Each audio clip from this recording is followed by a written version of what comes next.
जय श्री श्याम। राधे राधे दोस्तों।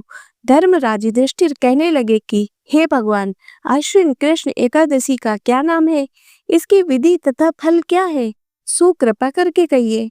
भगवान श्री कृष्ण कहने लगे कि इस एकादशी का नाम इंदिरा एकादशी है। यह एकादशी पापों को नष्ट करने वाली तथा पितरों को अधोगति से मुक्ति देने वाली होती है। हे राजन, ध्यान पूर्वक इसकी कथा सुनो। इसके सुनने मात्र से ही वायपेय यज्ञ का फल मिलता है। प्राचीन काल में सतयुग के समय में महिष्मती नाम की एक नगरी में इंद्रसेन नाम का एक प्रतापी राजा धर्म पूर्वक अपनी प्रजा का पालन करते हुए शासन करता था। वह राजा पुत्र पौत्र और धन आदि से संपन्न और विष्णु का परम भक्त था। एक दिन जब राजा सुख पूर्वक अपनी सभा में बैठा था तो आकाश मार्ग से महर्षि नारद उसकी सभा में आए। राजा उन्हें देखते ही हाथ जोड़कर खड़ा हो गया और विधि पूर्वक आसन व अर्घ दिया। सुख से बैठकर मुनि ने राजा से पूछा कि हे राजन, आपके सातों अंग कुशल पूर्वक तो हैं? तुम्हारी बुद्धि धर्म में और तुम्हारा मन विष्णु भक्ति में तो रहता है। देवर्षि नारद की ऐसी बातें सुनकर राजा ने कहा, हे महर्षि, आपकी कृपा से मेरे राज में सब कुशल है तथा मेरे यहाँ यज्ञ कर्म आदि सुकृत हो रहे हैं। आप कृपा करके अपने आगमन का कारण कहिए। तब ऋषि कहने लगे कि हे राजन, आप आश्चर्य देने वाले वचनों को सुनो। मैं एक समय ब्रह्मलोक से यमलोक को गया। वहां श्रद्धा पूर्वक यमराज से पूजित होकर मैंने धर्मशील और सत्यवान धर्मराज की प्रशंसा की। उसी यमराज की सभा में महान ज्ञानी और धर्मात्मा तुम्हारे पिता को एकादशी का व्रत भंग होने के कारण देखा। उन्होंने संदेशा दिया है, सो मैं तुम्हें कहता हूँ।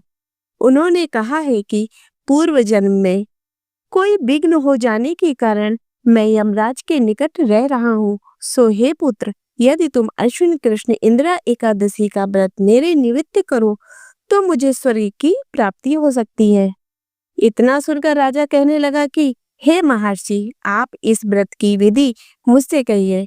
नारद जी कहने लगे, अश्विन माह की कृष्ण पक्ष की दशमी के दिन प्रातः काल श्रद्धा पूर्वक स्नान आदि से निवृत्त होकर पुनः दोपहर को नदी आदि में जाकर स्नान करे।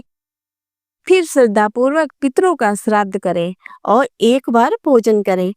प्रातः काल होने पर एकादशी के दिन दातून आदि करके स्नान करें। फिर व्रत के नियमों को भक्ति पूर्वक ग्रहण करता हुआ प्रतिज्ञा करे कि मैं आज संपूर्ण भोगों को त्याग कर निराहार एकादशी का व्रत करूंगा। हे अच्युत, हे पुंडरीकाक्ष, मैं आपकी शरण में हूँ, आप मेरी रक्षा कीजिए। इस प्रकार नियम पूर्वक शालिग्राम की मूर्ति के आगे विधि पूर्वक श्राद्ध करके योग ब्राह्मणों को फलाहार का भोजन कराएं और दक्षिणा दें। रात में भगवान के निकट जागरण करें। इसके पश्चात द्वादशी के दिन प्रातः काल होने पर भगवान का पूजन करके ब्राह्मणों को भोजन कराएं। भाई बंधुओं, स्त्री और पुत्र सहित आप भी मौन होकर भोजन करें। नारद जी कहने लगे कि हे राजन, इस विधि से यदि तुम आलस्य रहित होकर इस एकादशी का व्रत करोगे तो तुम्हारे पिता अवश्य ही स्वर्गलोक को जाएंगे। इतना कहकर नारद जी अंतर्ध्यान हो गए। नारद जी के कथनानुसार राजा द्वारा अपने बांधवों तथा दासों सहित व्रत करने से आकाश से पुष्प वर्षा हुई और उस राजा का पिता गरुड़ पर चढ़कर विष्णु लोक को गया।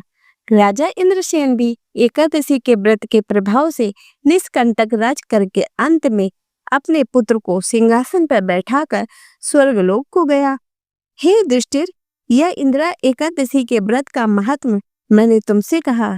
इसके पढ़ने और सुनने से मनुष्य सब पापों से छूट जाते हैं और सब प्रकार के भोगों को भोग कर वैकुंठ को प्राप्त होते हैं। तो बोलिए जय श्री हरि। तो दोस्तों, आशा करती हूँ कि आपको ये व्रत कथा पसंद आई होगी। यदि ये व्रत कथा पसंद आई हो तो इसे लाइक करें तथा चैनल को सब्सक्राइब करें।